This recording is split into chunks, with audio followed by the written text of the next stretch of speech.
Bismillahirrahmanirrahim. Assalamualaikum warahmatullahi wabarakatuh. Alhamdulillahi rabbil alamin, hamdan katsiran tayyiban mubarakan fih.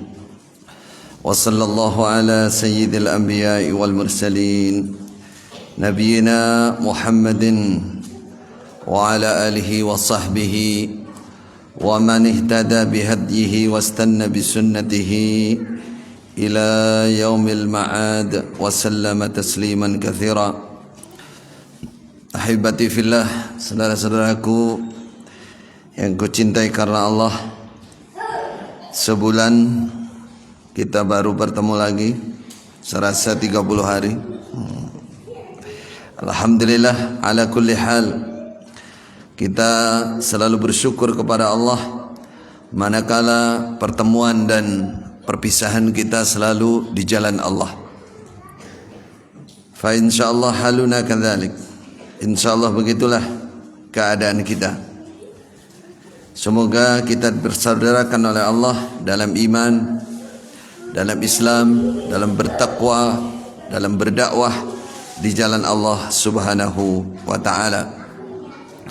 Saya mengingatkan sebagai nasihat, sebagai peringatan tazkir sesama hamba Allah, marilah dijaga, fokuskan hidup ini untuk mengejar akhirat.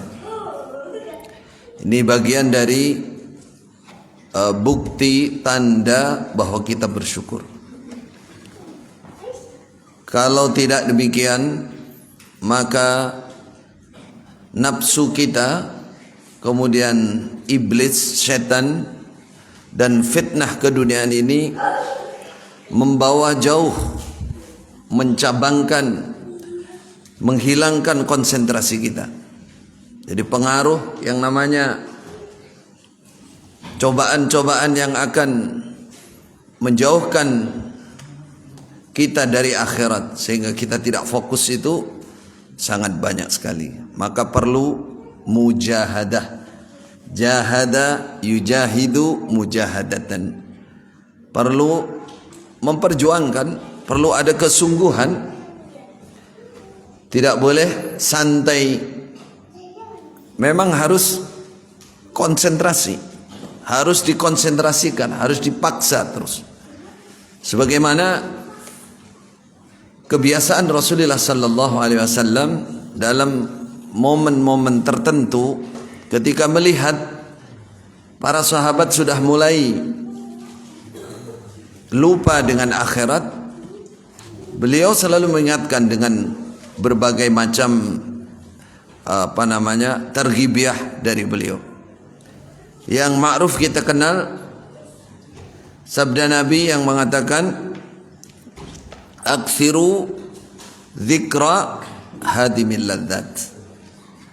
Perbanyaklah oleh kalian kehno tenan. Berarti kalau konsen terus. Akthiru itu tidak bisa kita memperbanyak kalau tidak punya konsentrasi, enggak punya perhatian khusus. Dzikra hadimil ladzat. Ingat terhadap penghancur kelezatan dunia ini. Saudara, ketika kita tidak perhatian dengan sabda Rasulullah ini, dengan peringatan khusus ini, maka kita hidup itu akan terbawa kemana-mana, jauh sekali. Tahu-tahu hilang waktu, hilang, tidak intifa, tidak istifadah, tidak bisa memanfaatkan detik demi detik, menit demi menit, jam demi jam untuk kebaikan akhirat kita. Bisa lupa kita. Maka oleh Nabi katakan, aksiru, perbanyak. Ingat yang namanya kematian. Yang namanya kematian. Bukan maksudnya diajak bersedih. Nah, orang kayak kelingan mati, kayak mati bariki aku, kayak mati bariki. Bukan begitu maksudnya. Sehingga apa-apa enggak semangat. Hai mas, sedang kerja mas. Oh, dilungkas mati aku. Malah ora kerja. Nah, bukan itu yang dimaksud. Yang dimaksud itu ingat mati itu semangat mempersiapkan diri menghadapi kematian. Al-kayyis man dana nafsahu wa amila lima ba'dal maut. Itulah orang yang pandai, yang cerdas. Sesungguhnya yang selalu waktunya disiapkan. Bagaimana saya supaya menghasilkan pahala, menghasilkan kebaikan sebagai simpanan bagi saya di akhirat nanti. Rasulullah mengatakan di waktu para sahabat membuat khandak itu, beliau katakan, Allahumma la aisha illa aisul akhirah faghfir lil muhajiri wal ansarah falsul lil ansari wal muhajirah. Ya Allah, la aisha illa aisul akhirah. Tidak ada kehidupan yang sesungguhnya kecuali kehidupan akhirat. Allahu Akbar. Kalau kita ingat ini, kita dalami, saudara. Apa yang kita cari di dunia ini? Nggak akan dapat. Segalanya nggak akan dapat. Umpama betul orang mengatakan orang dapat semuanya. Harta punya, pangkat punya, semua punya. Tapi hati tidak akan pernah sempurna.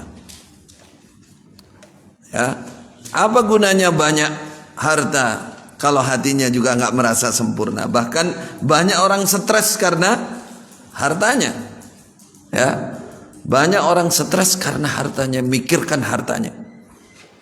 Jadi tidak ada yang bisa dikejar di dunia. Artinya bagi orang iman itu bukan segalanya. Wa atathud dunya wa hiya raghimah. Itu kalau orang iman yang tinggi imannya, percaya betul kehidupan itu akhirat. Datang kepada dia dunia itu raghimah. Raghimah sesuatu yang tidak sempurna. Sesuatu yang cacat, bukan segalanya. Tidak akan mengganggu dia, tidak akan mengganggu iman dia, tidak akan mengganggu kesibukan ibadah dia, tidak akan mengganggu kehusyuan dia. Sebagaimana konglomerat para sahabat Khalifah Utsman, nggak terganggu, beliau hafidh Quran, hari-hari baca Quran sampai Qurannya usang. Abdurrahman bin Auf yang disebut orang kaya, nggak terganggu, beliau tetap tokoh ahli ibadah. Setiap mau berbuka puasa, katakan dalam riwayat Sahih Bukhari kan, beliau mau buka, mau makan enak itu teringat Mus'ab bin Umair. Mus'ab bin Umair, dia dari Mekah, orang kaya, masuk Islam, dipenjara sama ibunya, disiksa, kemudian diusir, kemudian hijrah ke Madinah dan mati di kala perang Uhud. Ketika mau ditutup jasadnya, tidak cukup kafannya, karena baju yang untuk kafan ya yang dipakai untuk berperang itu. Tutupkan kaki kelihatan kepala, tutupkan kepala kelihatan kaki. Abdurrahman bin Auf ingat itu, dia nangis. Pertanyaannya, apa yang ditangisi? Allahu Akbar. Faminhum man qada nahbahu wa minhum man yantadhir. Kata Abdurrahman bin Auf, enak ere Mus'ab bin Umair, dia belum panen, belum merasakan kemenangan apa-apa. Panennya dia di akhirat tak wis utuh iku wis. Ora kelong blas laku ini kipian. Itu sahabat Nabi, orang top itu, takut betul di akhirat terkurangi. Itu saudara. Berarti kan yang dipikir itu konsennya itu, bahasa saya tadi di mukadimah, konsennya itu bagaimana akhirat aja. Tapi bukan artinya terus kita nggak semangat, apa-apa nggak semangat, enggak. Konsentrasi itu bagaimana menciptakan peluang-peluang kebaikan untuk mendapatkan akhirat, mendapatkan surga. Bagaimana saya keluar ini, pahala apa yang bisa saya dapatkan? Paling tidak, misalkan walaupun kita cari ma'isyah, ada niat ikhlas di situ. Ya Allah, berilah hambamu rezeki nanti bisa untuk pembiayaan ini. Anak saya mondok, misalkan anak saya bisa hafal Quran, misalkan nanti kalau saya punya bisa umrah, bisa begini, bisa begini. Diniati untuk bekal akhirat. Itu paling tidak. Lain dari itu, kata para ulama, tafarraq li ibadati, Apa yang kamu bisa kerjakan selama kamu jalan, duduk, berdiri, apa yang kamu kerjakan ibadah, kerjakan. Apa zikir, apakah baca Quran. Jangan kehilangan waktu. Itu namanya bersyukur. Afala akunu abdan syakura. Ini yang selalu kita ingat, saudara. Agar kita betul-betul bisa menjaga diri kita, keluarga kita, kanan kiri kita. Ku anfusakum wa ahlikum nara wa ahlikum nara. Begitu pula seperti ini, kita mengaji, kita duduk, ikhlaskan niat, ingin punya ilmu, ingin punya motivasi. Karena hidup itu kalau sudah sadar, kalau sudah iman, kalau sudah punya semangat, yang diperjuangkan itu dua, amal dan keikhlasan, ibadah dan keikhlasan. Nah, perjuangannya amal di mana? Dua juga, penyempurnaan amalnya itu, dan jumlahnya diperbanyak. Izdiyat namanya. Izdiyat terutama yang khawatimul umur, yang umurnya sudah sampai di hataman 50 ke atas, 40 ke atas itu sudah mau sepertiga belakang itu sudah. Itu dikatakan harus izdiyat fil khairat, harus menambah. Ayatnya begitu, hadisnya juga begitu. Dalam ayat itu contohnya awalam nu'ammirkum ma yatadzakkaru fihi man tadzakkar wa ja'akumun nadhir. Para sahabat memaknai Ibnu Abbas, awalam nu'ammirkum sittina ama, kata Ibnu Abbas. Bukankah dulu di dunia saya kasih kamu umur 60 tahun? Kenapa kamu bisa masuk neraka? Besok disalahkan. Awalam nu'ammirkum, ada sahabat lain memaknai arba'ina sana. Kamu di dunia dulu sampai 40 tahun tak? Ngapain aja kamu 40 tahun? Lapo, mau petang puluh tahun ini lapo. Jadi orang yang tidak bisa memanfaatkan waktu-waktunya untuk kebaikan, besok paling disalahkan di hadapan Allah Subhanahu wa taala. Awalam nu'ammirkum, sebagian dengan 18 sana. Itu sudah disalahkan, enggak punya uzur di sisi Allah kalau sampai dia bermalas-malasan atau jauh dari kebaikan, atau sampai balik. Intinya, saudaraku yang dirahmati oleh Allah, mari kita mengkaji, kita duduk kajian sebenarnya semua diikhlaskan untuk memiliki motivasi, ya, kita punya ilmu, semua dorongannya terus kepada Allah, semangat akhirat, itu tujuannya, semangat akhirat. Barakallahu fikum, mudah-mudahan kita bisa menjadi hamba-hamba Allah yang menyerap ilmu dengan baik, kemudian berbuah iman, berbuah takwa, berbuah semangat untuk mengejar akhirat kita. Tayyib, kita akan kembali ke kitab yaitu Usulul Iman sampai di bab pertama, Mas. Bukan sampai, masih di bab pertama. Di bab pertama yaitu babu ma'rifatillah wal iman bihi au ayyubabin. Nomor hadisnya berapa? Ya, 4 ya. Hadis keempat. Ya, saya agak kecil tulisannya. Bismillahirrahmanirrahim. Berarti an Abi Dzarrin ya. Wa an Abi Dzarrin radhiyallahu anhu qala Abi Dzar. Abi Dzar ini dikenal sahabat Nabi yang sungguh-sungguh ibadahnya, lain daripada yang lain. Kesungguhannya luar biasa. Sampai saking sungguh-sungguhnya itu istrinya enggak mendapat perhatian. Ketika Mu'ad siapa? Dikatakan salah satu sahabat Salman Al-Farisi yang dipersaudarakan dengan Abi Dzar oleh Rasulullah. Salman datang ke rumahnya Abi Dzar, mendapati istrinya Abi Dzar dalam keadaan tidak berhias. Karena Abi Dzar ini termasuk sahabat yang ibadahnya luar biasa. Tapi akhirnya disalahkan karena istri itu punya hak. Kemudian termasuk orang yang kenceng ketika megang satu pemahaman yang dia pahami dari Rasulullah sallallahu alaihi wasallam. Baik. Qala Abi Dzar ra'a Rasulullah sallallahu alaihi wasallam syatain. Rasulullah melihat 2 ekor kambing. Dikatakan dalam riwayat ini yantatihani. Betul ya? Keduanya tabrakan apa? Adu tanduk. Napa cara Jawa? Beri. Tarung. Yantatihan. Adu tanduk ya. Faqala, lalu Nabi bersabda, atadri fima yantatihan ya Abu Dzar? Apa kamu tahu wahai Abu Dzar? Fima, sebab apa? Yantatihan, keduanya beri itu tadi. Keduanya tarung. Kamu tahu enggak apa sebabnya? Apa royaan wedoan? Apa royaan makanan? Apa royaan apa? Tahu enggak kamu? Qultu la. Kata Abu Dzar, mboten. Saya enggak tahu, itu kan urusan hewan. Bukan urusan saya. Saya juga enggak paham bahasanya maksudnya. La. Qala, Rasulullah bersabda, lakinnallaha yadri. Akan tetapi Allah itu yadri, tahu, mengerti apa penyebab 2 ekor kambing ini serudukan itu tadi, tarung ini.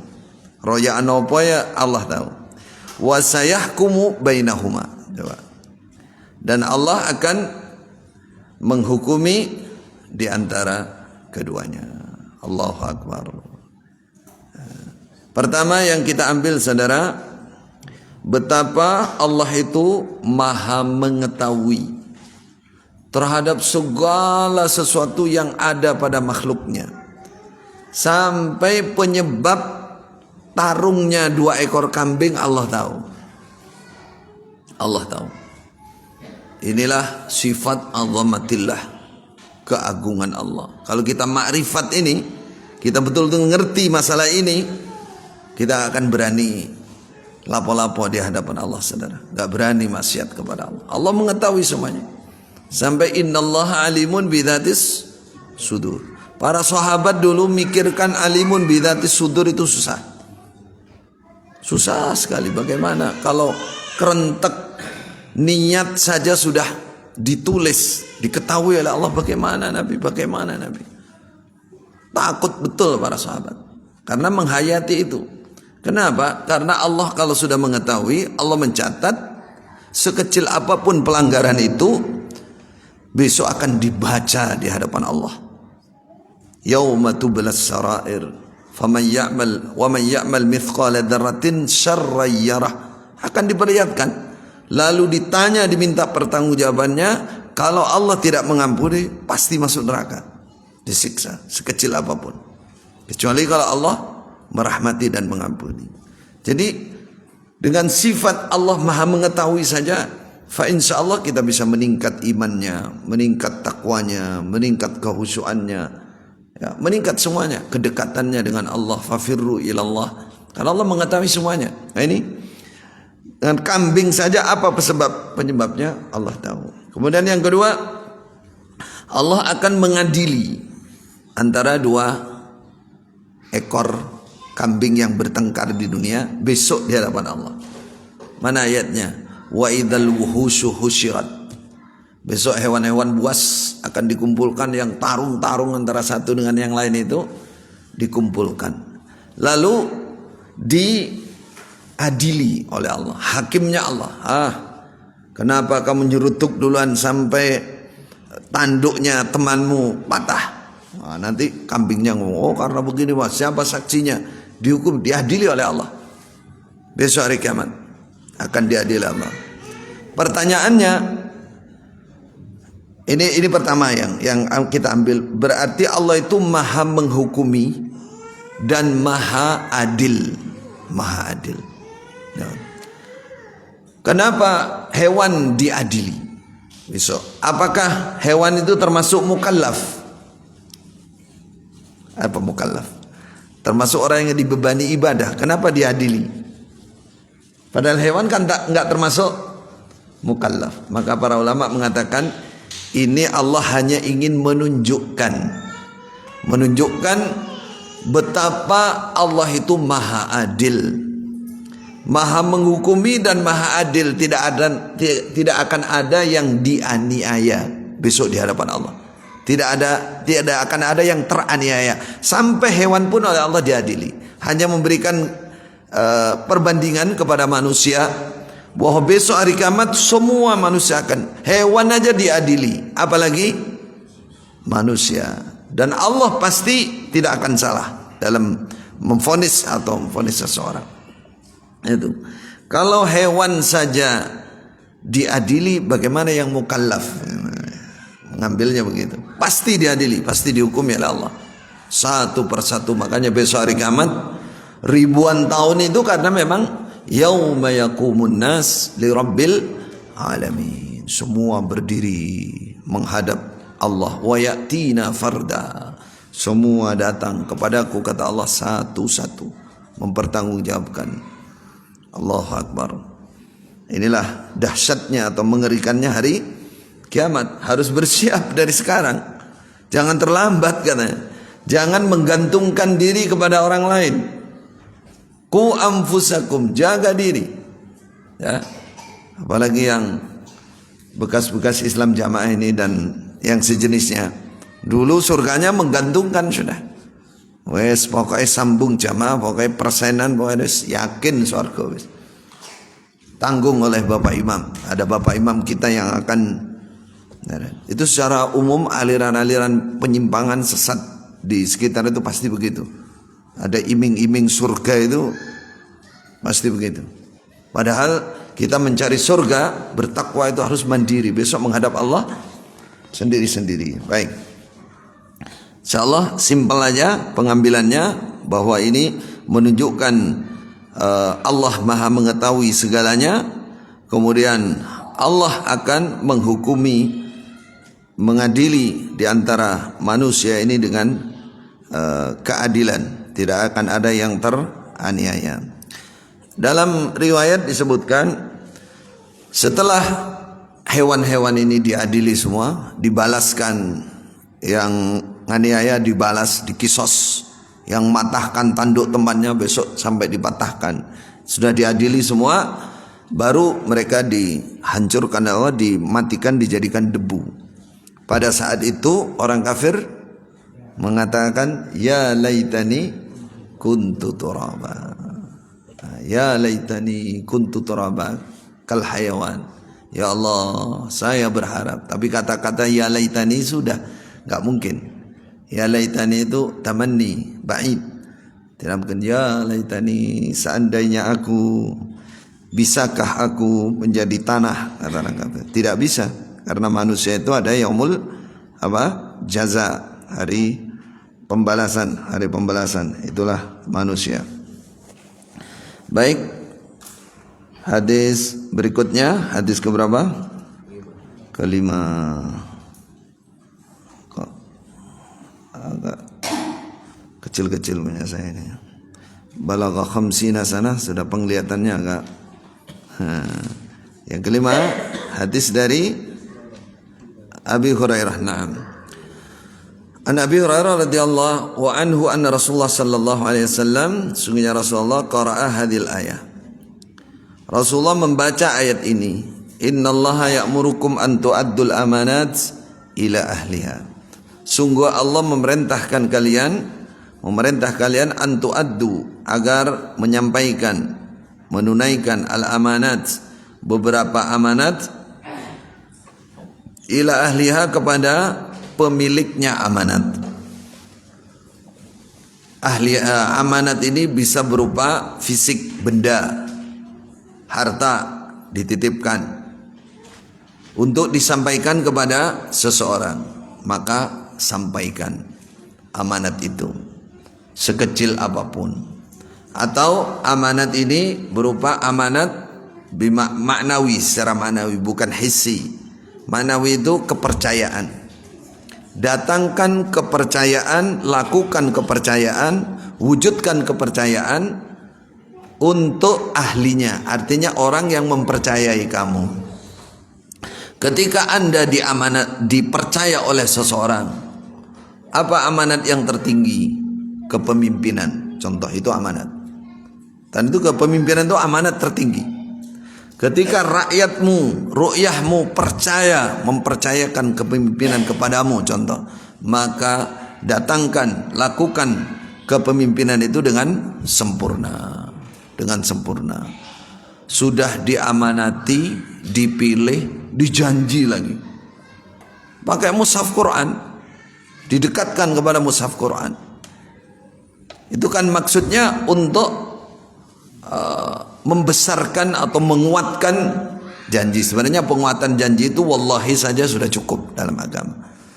Tapi memang ulama mengatakan berjanji, bersumpah di tempat tertentu itu akan lebih besar daripada di tempat yang lain. Contoh di tanah haram. Wa may yurid fihi bi ilhadin bi dzulmin nudzikhu min adzabin alim. Atau di masjid. Wa may yu'azzim sya'airallah fa innaha min taqwal qulub. Nah, itu contoh didekatkan Quran. Quran kalamullah. Jadi maksudnya itu orang biar takut melanggar janjinya. Tapi ya giliran orang nggak punya amanat ya ramikir buh Quran buh, malah Indonesia malah banyak sumpah pocong barang kan, malah kemana-mana tuh. Ya, sebenarnya amanat tanpa sumpah pun itu sudah besar di hadapan Allah. Besok di hari kiamat itu ada bendera khusus bagi orang yang ghadar yang tidak menjalankan amanat. Jadi dia bawa bendera masing-masing sesuai dengan kadar kira tidak amanatnya itu sampai di mana. Katakan oleh Rasulullah utamanya amanat itu amanat kepemimpinan ya, kepemimpinan. Tapi ini tidak terbatas hanya itu, ya semua dipercaya menjadi dai, menjadi ustadz, menjadi imam sholat, menjadi apa lagi? Takmir masjid, dipercaya jadi ini. Jalankan kepercayaan itu karena itu ada pertanggungjawaban di sisi Allah. Di dalam beberapa ayat disebutkan tentang kepastian surga. Ulaika fi jannatin mukramun. Ulaika jannatul firdaus. Itu pasti ada walladzina hum li amanatihim wa ahdihim ra'un, yang menjaga amanat. Kenapa Rasulullah menjadi manusia termulia? Di antaranya karena beliau pemegang amanat, al-amin, pengamanat. Amanat yang dipegang oleh Rasulullah yang tertinggi adalah risalah. Beliau sudah sampaikan semuanya. Tapi jangan mengira bahwa keamanatan beliau hanya itu. Sejak kecil, sejak muda beliau sudah pegang amanat. Makanya orang Mekah ketika punya harta yang istimewa atau hal-hal yang berharga, nitipnya kepada Muhammad al-Amin. Sampai ketika beliau mau hijrah ke Madinah, coba, sudah dalam pengepungan itu berpesan kepada Khalifah Ali yang masih kecil, Ali radhiyallahu anhu. Ini ada amanat titipan orang yang belum saya kasihkan. Sebelum nanti kamu hijrah ke Madinah menyusul saya, jangan lupa ya, ini kasihkan si fulan. Padahal sudah dikepung tuh. Mati, mati ibaratnya. Dalam kondisi kalau orang normal, orang biasa keadaan berwedek, keadaan ketakutan, mikir hartanya orang itulah, amanatnya orang. Kayak noiko, baru keluar dari rumah. Padahal sudah dikepung. Sudah dengan kuasa Allah beliau selamat. Tapi yang mau kita ambil bahwa masalah amanat ini bukan masalah main-main. Dan jangan mengatakan bahwa ini khusus untuk amanatnya orang iman saja, tidak. Orang iman itu punya sifat amanat, punya siapa saja dia jaga amanat. Dia amanah. Antu addal amanati ilahiyana. Wa idza hakamtum bainan nas antahkumu bil adl. Tidak disebut dalam ini, hanya sebutkan yang mau diambil ila qaulihi, sampai firman Allah sami'an basira. Innallaha kana sami'an basira. Maha mendengar, basiran, maha melihat. Mendengarnya maha. Maha itu ya di atas segalanya, sempurna, tidak mutlak istilahnya. Tidak bisa dibatasi dengan apapun. Ya, sami'an basira, dan maha melihat.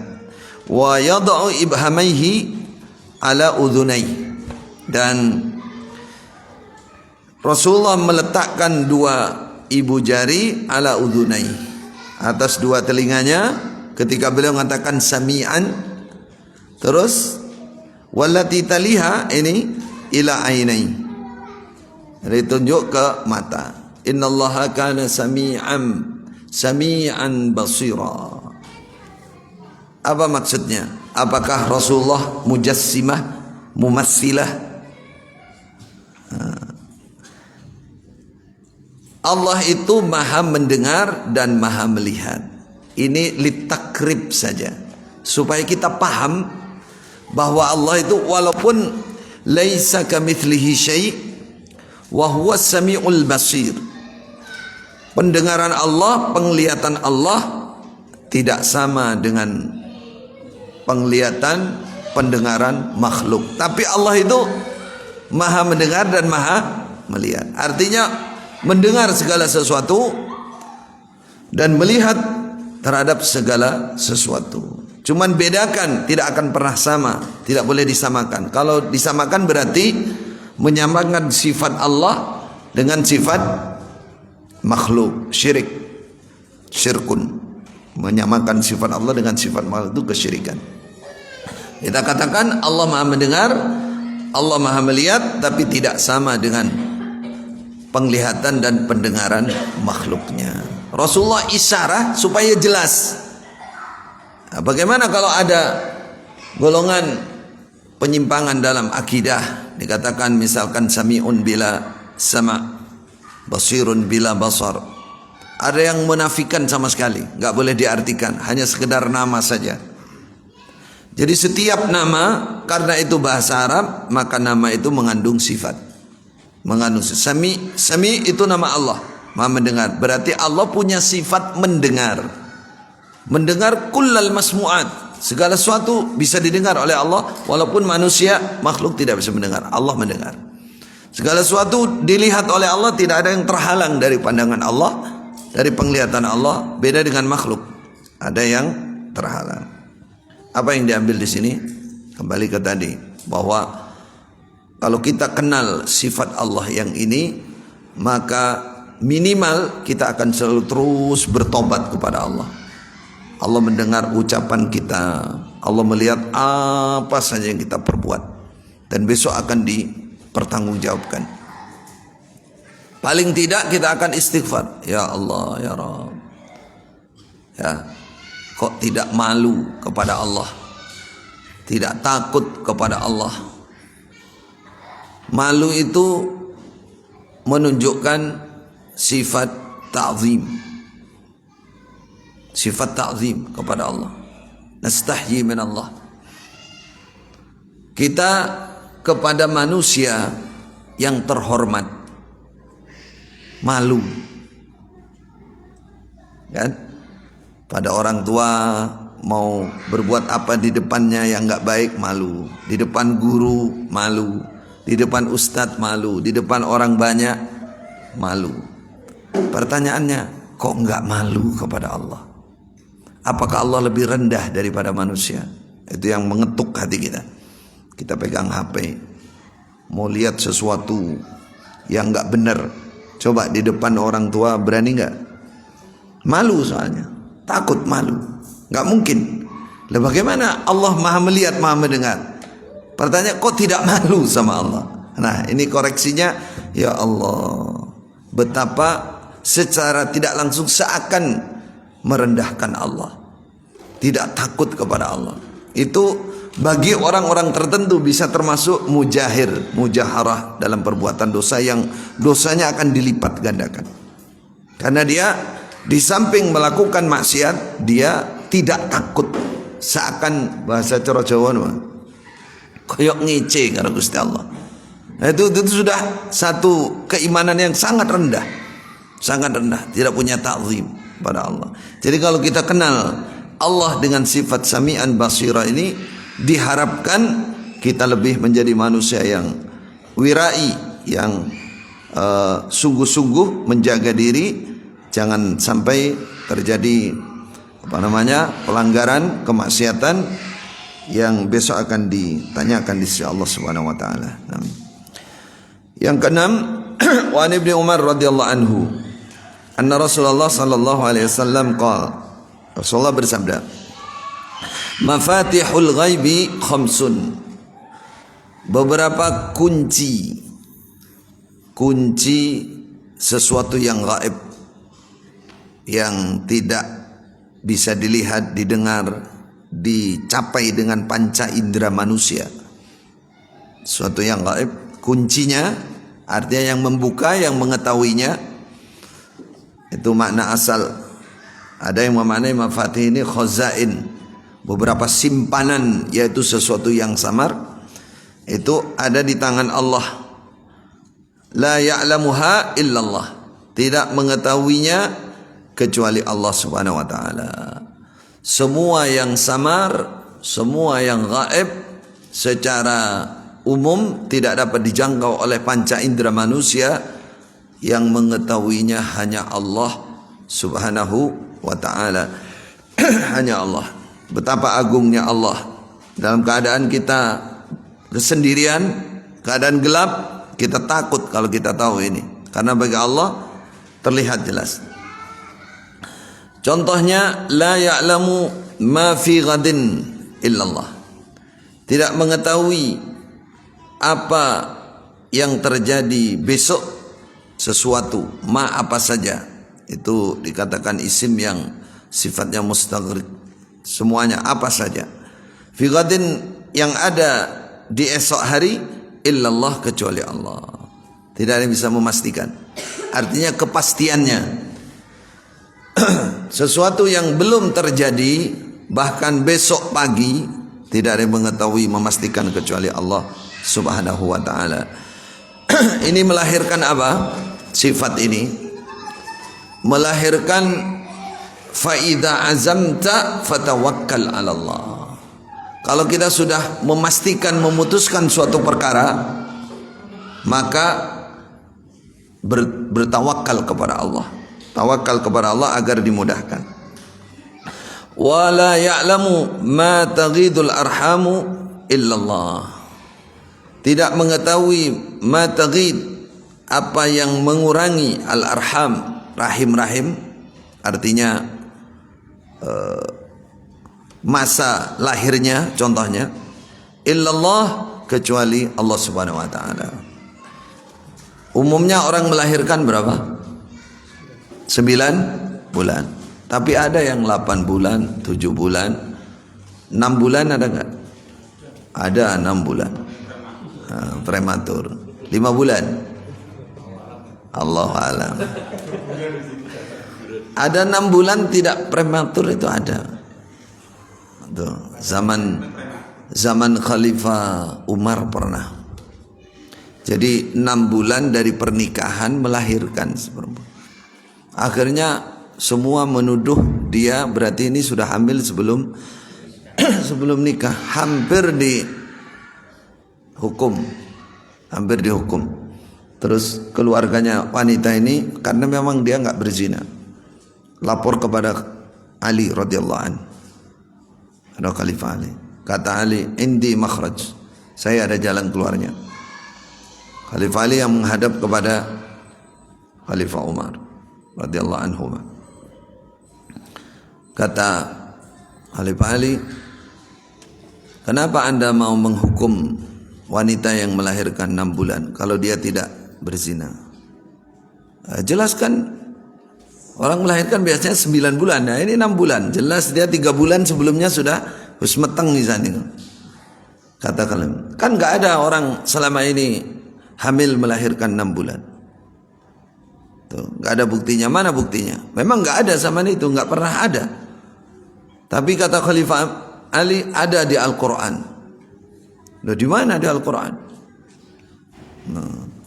Wa hamluhu wa fisaluhu 30 syahra masa hamilnya dan masa menyusuinya sampai disapih itu 30 bulan. 30 bulan itu berarti 2 tahun setengah. Ya, 2 tahun setengah toh. Dihubungkan dengan surah Al-Baqarah. Haulaini kamilaini liman arada ayyutimmar radha'ah. Siapa yang ingin menyempurnakan susuan anak 2 tahun sempurna, 24 bulan. Coba hubungkan 2 ayat ini. Ketika susuan itu sempurna 2 tahun, itu sempurna. Sisa 6 bulan di ayat lain. Berarti ada. Allah berfirman begitu berarti akan ada. Lahir 6 bulan, nyusui 2 tahun, pas 30 bulan. Berarti ada. Baru kata Khalifah Umar, tidak akan pernah rugi, la yakhsarul qaum fihi Abul Hasan. Tidak akan pernah rugi kaum yang di tengahnya ada Abul Hasan. Ada Ali bin Abi Thalib. Itu namanya yu'til hikmata may yasha. Yu'til hikmata may yasha. Ibnu Abbas ketika terjadi perang antara Khalifah Ali dan Muawiyah, dia sudah tahu bahwa yang akan berkuasa besok itu pasti Muawiyah. Pasti Muawiyah. Kok kayak tebakan dari ayat, diilhami oleh Allah. Itu. Wa man qutila madluman faqad ja'alna liwaliyihi sultanan. Siapa yang dibunuh dengan teraniaya, contohnya Khalifah Utsman, faqad ja'alna liwaliyihi sultanan. Maka aku menjadikan, kata Allah, untuk walinya dia, walinya Muawiyah. Muawiyah kan salah satu dia berperang itu karena nuntut pembunuh Khalifah Utsman harus dikisar. Liwali sultanan, sultan kekuasaan. Ibnu Abbas ditanya, dari mana Anda tahu itu? Betul. Sudah Khalifah Ali terbunuh, Hasan cuma 6 bulan, Muawiyah kan terus anak turun sampai berapa anak turun, penguasa dalam Islam. Itulah hikmah ya, hikmah. Sampai mana tadi? Wala ya'lamu mata ghidul arham illallah. Wala ya'lamu mata ya'til matar illallah. Tidak ada yang mengetahui kapan datang hujan kecuali Allah. Kalau perakiraan, nah perakiraan itu perkiraan. Kalau kepastian enggak ada yang tahu. Walaupun perakiraan cuaca wes mateng ya Allah enggak ngedaki ya.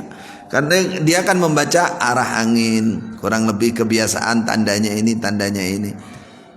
Tapi kalau itu memastikan tetap tidak boleh. Kalau di perkiraan, makanya judulnya perkiraan. Kurang lebihnya. Tapi yang tahu pasti hanya Allah Subhanahu wa ta'ala. Nah, bagaimana dengan pawang hujan? Nah, itu double, ada sihirnya, ada tipuan jinnya di situ, ada kebohongannya, ada syiriknya, macam-macam di situ. Nah, wala tadri nafsun bi ayyi ardin tamut illallah.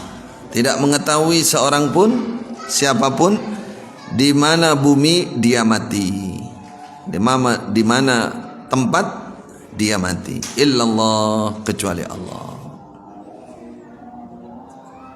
Kalau ini saudara kita mengerti ini, maka kita akan bersiap. Kita nggak bisa dipastikan kapan mati.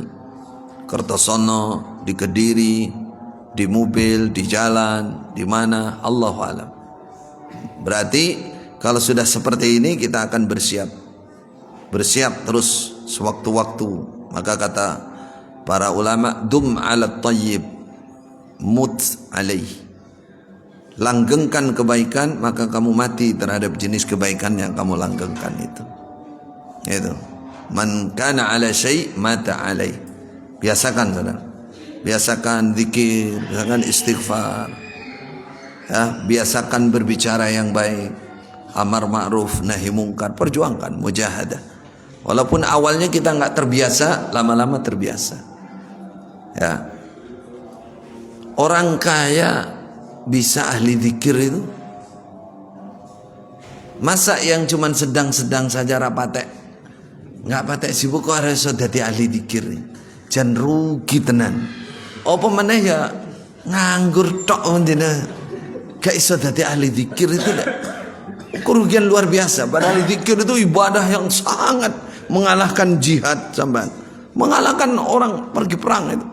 Alladzina yadhkuruna Allah qiyaman wa qu'udan. Ajib jiddan. Mengherankan. Ya, saya mendapati di Masjidil Haram itu ada orang kaya. Pertama guru saya. Namanya Syekh Abdurrahman Ajlan. Bajunya ya biasa kayak kita ini biasa. Serbannya ya biasa. Kadang pakai serban kayak saya, kadang diuteng-uteng. Kalau di Saudi itu yang pakai serban gini itu biasanya wong deso-deso. Wong yang masuk atau orang sepuh-sepuh. Wong sepuh-sepuh. Saya dari dulu sebelum ke Mekah sudah begini. Di Mekah ya saya ngaji itu ya sering begini. Sehingga guru-guru itu hafal. Badu gitu. orang Badu, Badawi. Tapi kalau Anda mau neliti hadis, ada hadis termasuk hadis wudu itu. Ketika Rasulullah nyela-nyelani itu, masukkan terus dikeluarkan terus diusap serbannya. Ada, itu hadis sahih itu. Berarti Rasulullah juga pernah pakai yang udeng-udeng begini. Nah, yang sering dikerudungkan, Fatu Mekah dikerudungkan, kerudungnya. Ya. Jadi kalau pakai begini, ya kalau saya hobi aja. Ini karena ini pakaian itu tidak termasuk syariat wajib, enggak, perkara mubah. Sebagian ulama begitu. Tapi sebagian mengatakan kalau kamu berpakaian seperti Rasulullah atas dasar cinta kamu kepada Rasulullah, nah, kamu dikasih pahala lewat cintamu itu, bukan pakaianmu. Karena pakaian ini mubah saja. Ada hadis-hadis dhaif tapi ya orang pakai serban di udeng ini kalau sholat lebih utama daripada yang tidak pakai serban. Yang jelas itu lebih utama daripada yang nggak pakai baju. Nah, jelas ya. Nggak ada tutup aurat. Saya sering ditanya soalnya, kenapa jenengan pakai begini? Iya, saya bilang saya senang aja. Kalau tanya hadis, banyak hadisnya. Tanya hadisnya. Dan kenapa pakai begini? Enggak wajib. Karena ahabbus thiyab, yang paling dicintai oleh Rasulullah baju seperti ini, baju gamis. Itu kalau serban ya itu banyak riwayatnya banyak. Tapi semua perkara mubah biasa-biasa saja. Perkara mubah. Kalau dilakukan atas cintanya kepada Rasulullah, nah pahala dicintanya itu, bukan pahala dimakainya. Tapi kalau pakai biar serupa dengan habaib, beda lagi itu habaib yang mana. Jadi masalah pakaian jangan terlalu dipermasalahkan. Kalau dipermasalahkan, saya dulu di Mekah pakai baju gamis gini, dilokno sama orang LDI. Anak buah saya sendiri disindir. Oh lo sandangannya kaya ngono, kaya wong Arab ae. Dikira wong Arab ae. Padahal saya murid, saya sekolah di sana. Masa ya pakai celono kan enggak mungkin. Celono mana orang mungkin masih dilarang celono. Ya mesti bajunya begini.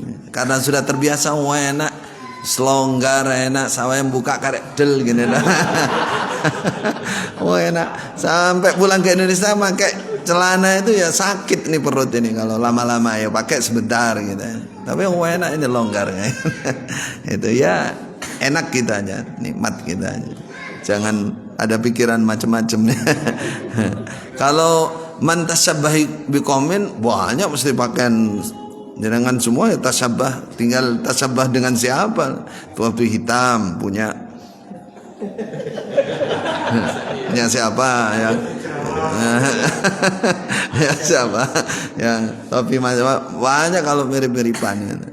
Ada memang riwayat itu adab ya, adab dikatakan Imam Ahmad memakai siyaba qaumih, pakaian kaumnya.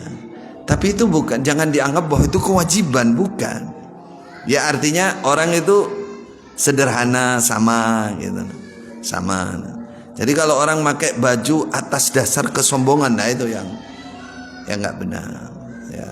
Kalau saya terus terang kalau pakai baju biasa sholat itu rasanya, apalagi pakai kaos tok terus celana itu kayak udo rasanya. Orang Arab bilang begitu. Ya, dulu pertama saya datang di Saudi itu gumun ya. Orang Arab Oryan itu. Ada orang pakai celana sama kaos tok itu telanjang kata orang. Setelah saya pakai terus begitu, ya rasanya begitu memang. Kayak wong seudo gitu. Enggak pakai dobel. Sampai mana tadi? Itu mah pakaian ya.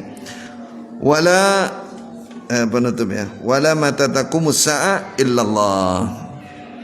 Tidak ada yang tahu kapan tegaknya kiamat illallah, kecuali Allah. Ya. Sampai malaikat Jibril pun tidak ngerti. Ketika malaikat Jibril tanya kepada Rasulullah, "Mata sa'a?" "Mal mas'ul bi'a'lama minas sa'il." Tidak ada yang mengerti masalah ini, yang ditanya tidak lebih mengerti daripada yang bertanya. Kiamat itu kejadian yang sangat besar, sangat menakjub, sangat menakutkan. Ya. Yang tahu kejadiannya hanya Allah Subhanahu wa taala. Apa maksudnya di sini? Ketika kita kenal dengan sifat Allah yang sangat besar, sangat agung ini, maka kita akan takut dengan terjadinya hari kiamat. Takut, kalau takut akan bersiap, saudaraku, akan bersiap saudara dengan menghadapi yang namanya hari kiamat. Jangan santai, tidak bisa santai, kita harus bersiap. Baik, tambah satu lagi boleh? Hah? Itu jamnya masih 4:30. Tafadhol. Oh ya, baik. Tafadhol. Adzan dulu. Adzan. Tafadhol.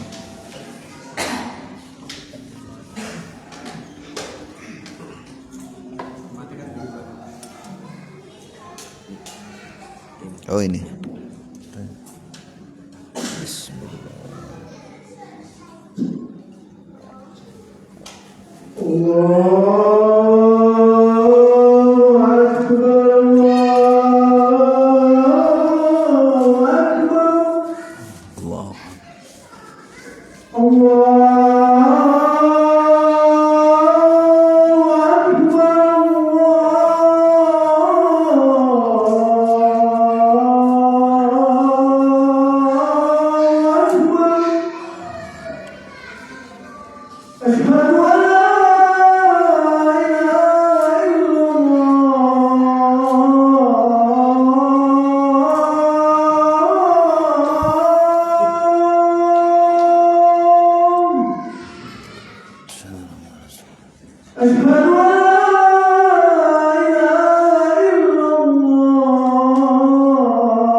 Coba kita usahakan dapat 10 minimal.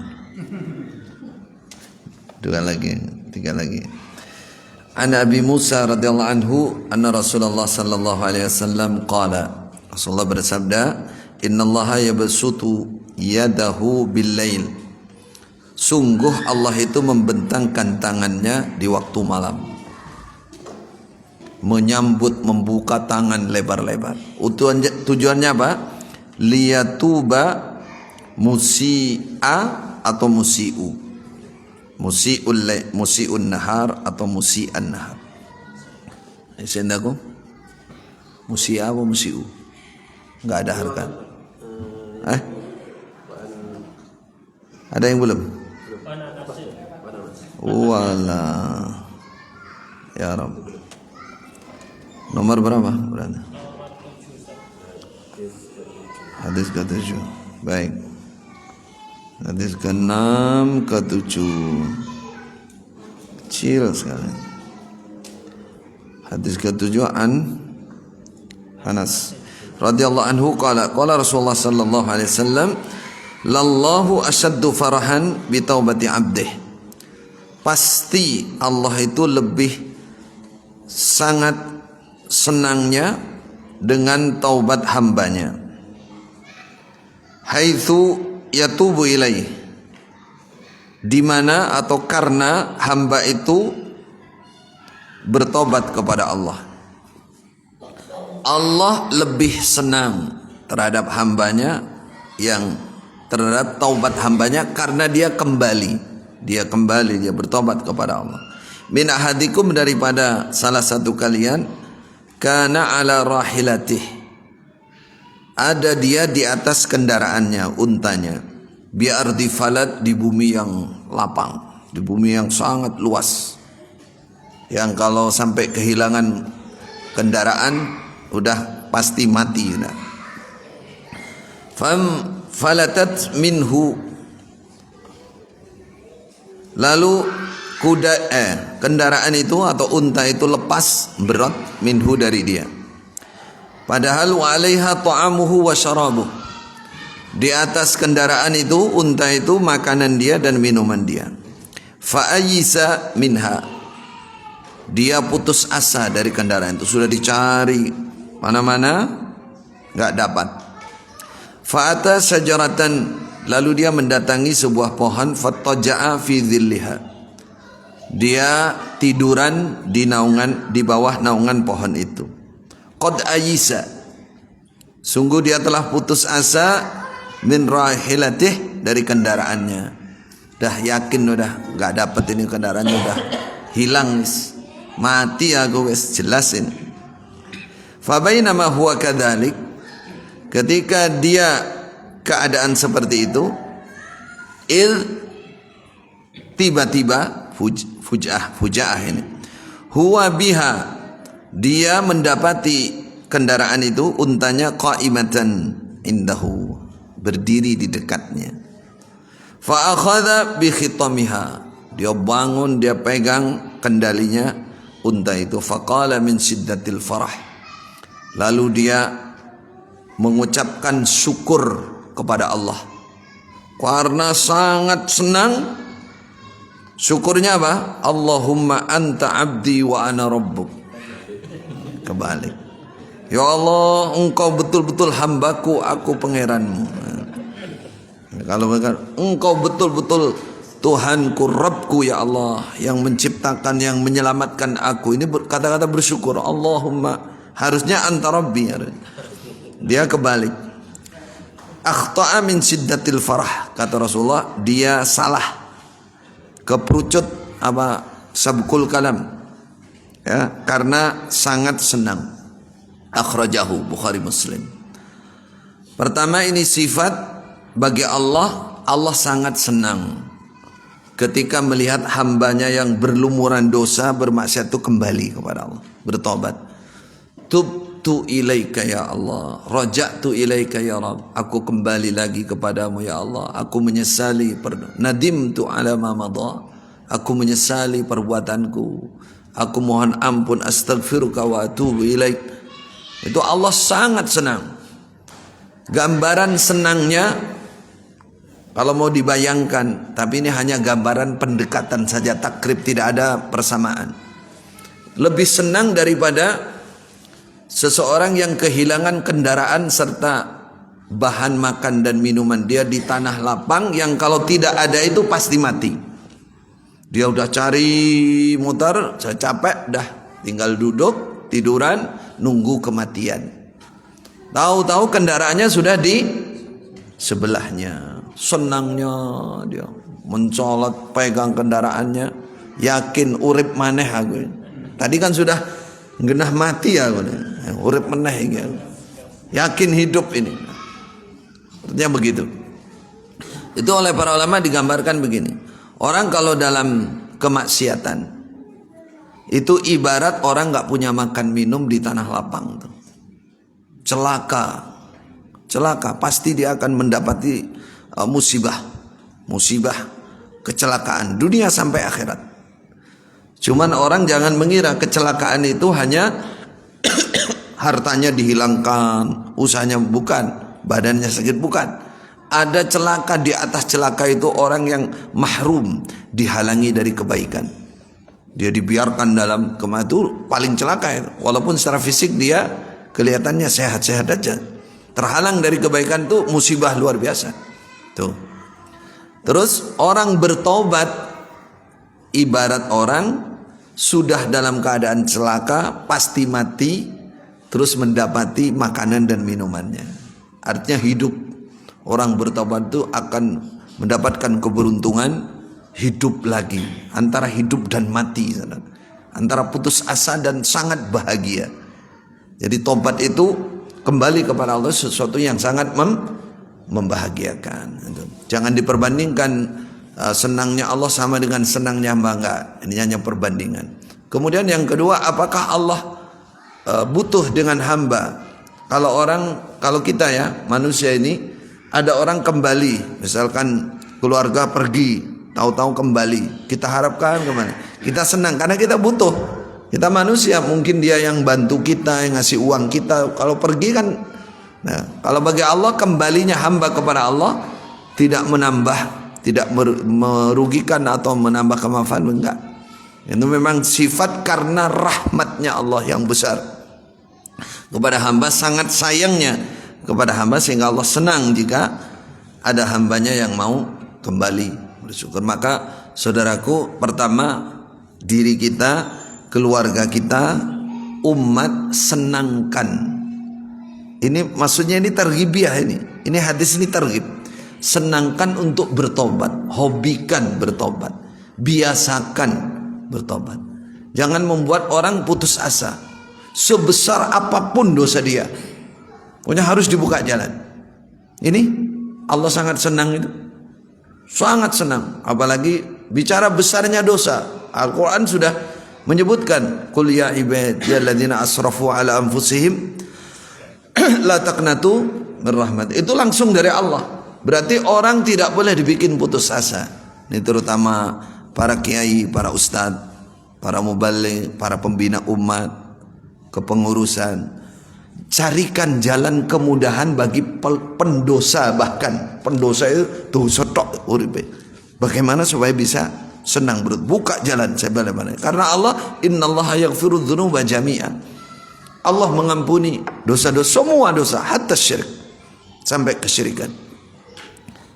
Hanya saja kalau itu ada yang had tertentu, itu tahta masyiatillah. Tapi janji Allah mengampuni dosa bagi yang tobat pasti.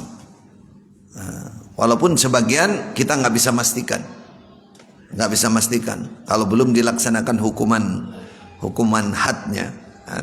Tapi bertobatlah karena janji Allah menerima tobat. Apa tobat? Kata Rasulullah, an-nadamah taubatun. Jadi jangan pernah ditutup jalan tobat. Ketika zaman Khalifah Umar, ini ada di awal surat Ghafir kalau mau buka tafsir Ibnu Katsir. Awal surat Ghafir itu kan, alhamdulillah ghafiridz dzambi wa qabilit taubi syadidil iqabi dzitaul la ilaha illa huwa ilaihil masir. Ghafiridz dzambi wa qabilit taubi syadidil iqab. Zaman Khalifah Umar ada orang dari Syam, namanya orangnya besar kuat, julukannya Dzuba'sin. Dzuba's itu kuat sekali, punya hantaman bahaya. Ini sering datang kepada Khalifah Umar walaupun dari jauh, dekat dengan Khalifah. Suatu saat ada rombongan dari Syam, dia nggak ikut. Lalu Khalifah Umar nanya, "Aina Dzuba'sin?" Kemana dia? Kata mereka rombongan ini, "Huwa yutabi'us syarab." Wah, sekarang payah orang itu. Dia sekarang yutabi'us syarab, pemabuk. Wes dino-dino goleki ombenan, ngombe tiap hari. Kaget tuh Khalifah Umar. Wong apik kok dadi kaya ngono iki piye ceritane? Timbul welas. Khalifah Umar itu kenceng tapi welas. Tapi berangkatnya dari firman Allah dan dari sabda Nabi seperti ini. Seperti ini. Bahwa Allah membuka jalan. Apa kata beliau? Ya katib ta'al. Juru tulis sini. Uktub. Tulis. Min Abdullah Umar ibn al-Khattab ila fulan bin fulan. Ahmadukallah alladhi ghafirud dhanbi wa qabilit taubi syadidil iqab dzitawli la ilaha illahu dan seterusnya amma ba'du. Jadi isi surat itu awal surah Ghafir itu. Apa? Isinya mengingatkan saudaranya, kamu punya Rob. Rob kamu itu ghafirud dzambi, pengampun dosa. Wa qabilit taub, pasti menerima taubat. Tapi kalau tidak kamu lakukan itu belakangnya, syadidil iqab, sangat berat siksanya. Bahaya kalau kamu nggak bertobat. Apa kata Khalifah Umar setelah tulis surat itu selesai? Kata Khalifah Umar, ud'u li akhikum. Ud'ullaha li akhikum. Doakan saudaramu ini ayyaqbala ilallah biqalbih, supaya dia sadar dan dia kembali kepada Allah dengan hati dia. Yang kedua, wa ayyatuballah alaih, dan kamu doa sama Allah, ya Allah terimalah taubat dia. Akhirnya surat ini dikirim. Setelah diterima oleh Dzuba'sin ini, surat ini dibaca diulang-ulang. Ghafiriz dzambi wa qabilit taub syadidil iqab. Rabb saya ternyata zat yang maha mengampuni, menerima taubat, dan mengancam bagi yang tidak minta ampun, tidak bertobat akan disiksa. Diulang-ulang, nangis dia. Nangis. Akhirnya dia disadarkan oleh Allah dengan surat itu dan doanya. Saudara-saudaranya, saudara muslim saat itu, dia jadilah orang yang ahli ibadah. Khalifah Umar mendengar itu, mendengar. Ini dalam Ibnu Abi Hatim dan Tabrani, insyaallah. Duanya Imam Ibnu Katsir meletakkan di awal surah Ghafir. Dia katakan, apa kata Khalifah Umar setelah mendengar ini? Hakadza fasna'u li akhikum. Seperti ini kalian perlakukan saudaramu yang dalam kemaksiatan, Apa maksudnya? Bukakan jalan, kasih kabar gembira, tunjukkan jalannya. Jangan dihina, jangan dicaci, jangan diremehkan, jangan dikucilkan, dijauhkan, malah dia tambah putus asa nanti. Kata saddidu, usahakan dia, ingatkan sampai dia benar. Saddiduhu, bukan syaddiduhu. Kalau salah syaddiduhu, kejami dia. Kalau ini sin, saddiduhu, benarkan dia, tunjukkan yang benar. Itu. Apa yang terakhir yang sangat dikenal oleh para ulama? Wala takunu a'wanan lisyayatin. Kata Khalifah Umar, ini para ulama sering bercerita ini. Janganlah kalian menjadi penolong-penolong setan, pembantu setan untuk menjatuhkan ala akhikum, atas saudara kalian. Bagaimana penolong setan? Setan itu targetnya orang diajak supaya maksiat. Kalau sudah maksiat, ditutup jalan, jangan sampai orang ini bertobat. Bagaimana caranya supaya putus asa? Sebagaimana dia setan, melanggar, tidak mau sujud, habis itu dia putus asa. Makanya kata ulama sebagian fasir kata iblis itu orang yang putus asa, tidak mau bertobat kepada Allah. Kalau sampai kita nutup jalan, ya, terlalu kereng, terlalu kejam, tidak ada ainur rahmah kepada orang yang bertobat, itu nanti bisa jauh. Harusnya bahasanya apa? Dirangkul bahasanya. dirangkul, ditunjukkan jalannya, ditunjukkan jalannya. Itu yang kita ambil dari hadis ini kurang lebihnya. Allah, karena Allah membuka jalan, sangat bahagia, sangat senang ketika ada hambanya yang bertobat. Nabi Musa radhiyallahu anhu anna Rasulullah sallallahu alaihi wasallam qala innallaha yabsutu yadahu bil-lail, sungguh Allah itu membentangkan tangannya di waktu malam, jangan samakan dengan tangan kita, liyatuba musi'an nahar atau liyatuba musi'un nahar, supaya kalau musi'a Allah, supaya Allah menerima tobatnya orang yang melakukan kejelekan di waktu siang. Kalau musi'un nahar supaya bertaubat siapa musi'un nahar. Wa yabsutu yadahu bin nahar liyatuba musi'al lail. Allah membentangkan tangannya di waktu siang, tujuannya supaya menerima tobatnya orang-orang yang berbuat jelek di waktu malam. Berarti Allah sudah tahu ada hambanya itu yang berbuat keburukan di waktu siang, ada hambanya berbuat keburukan di waktu malam, ada yang siang malam full keburukan. Nah, ini maka Allah tetap membuka, siapa yang melanggar di waktu malam siang segera bertobat, siapa yang melanggar di waktu siang malam segera bertobat. Begitu itu hatta tatlu asy-syamsu min maghribiha, sampai matahari terbit dari tempat terbenamnya, dari barat sana, sampai dari barat sana. Allahu Akbar. Jangan disia-siakan saudara. Allah yang sangat senang, sangat merahmati, menerima taubatnya orang-orang yang mau bertobat kepada Allah Subhanahu wa ta'ala. Biasakan bertobat. Pertanyaannya, Rasulullah sehari semalam berapa kali? Berapa kali bertobat? 70, ada 70, ada 100. Itu yang dimaksud konsentrasi khusus, bukan doanya sholat. Doanya sholat dihitung ya, Rabbil firli aja berapa kali ya. Itu maksudnya bertobat, konsentrasi kepada Allah minimal segitu itu.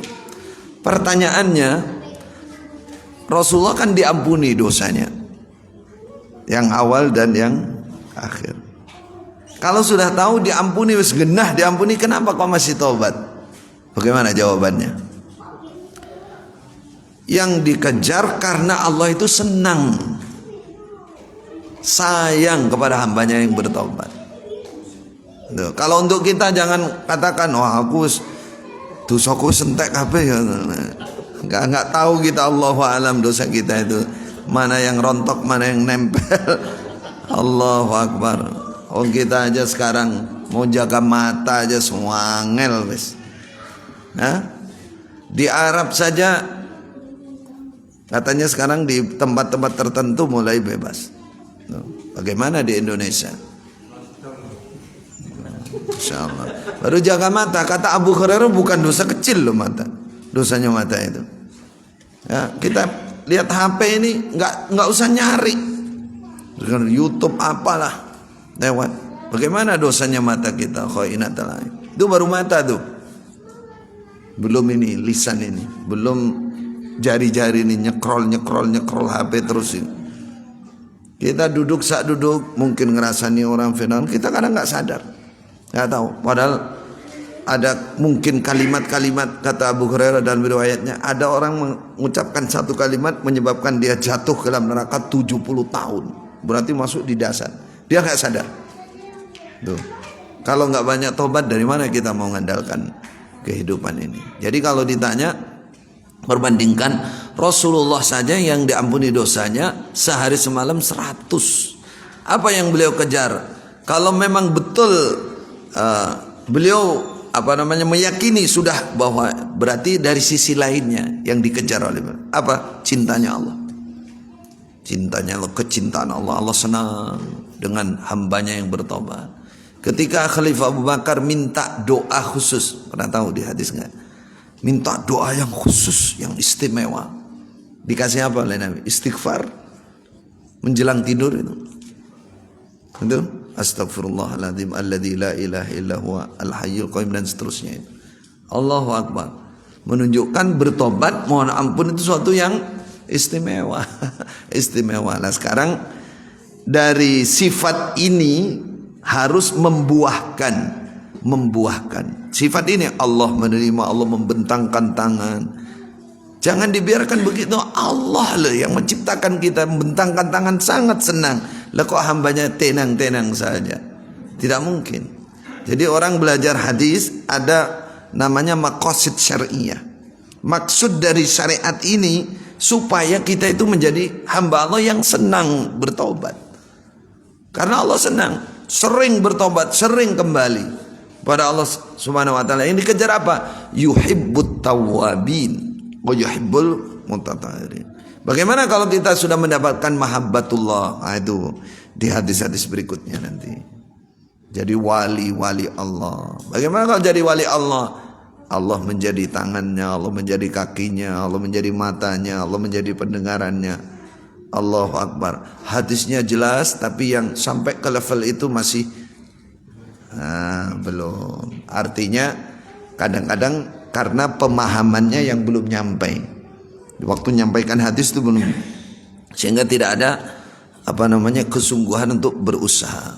Jadi wali-wali Allah. Kalau sudah Allah cinta, banyak sekali yang didapatkan kefadalannya dunia sampai akhirat. Hadza wallahu alam wa sallallahu ala nabiyyina Muhammadin wa ala alihi washabihi ajmain. Barakallahu fikum. Semoga yang bisa disampaikan pada pertemuan ini dapat menambahkan ilmu yang manfaat, menambah ketakwaan, keimanan dan kesungguhan kita beribadah kepada Allah serta menjaga keikhlasan. Amin ya rabbal alamin. Wassalamualaikum warahmatullahi wabarakatuh. Subhanallah.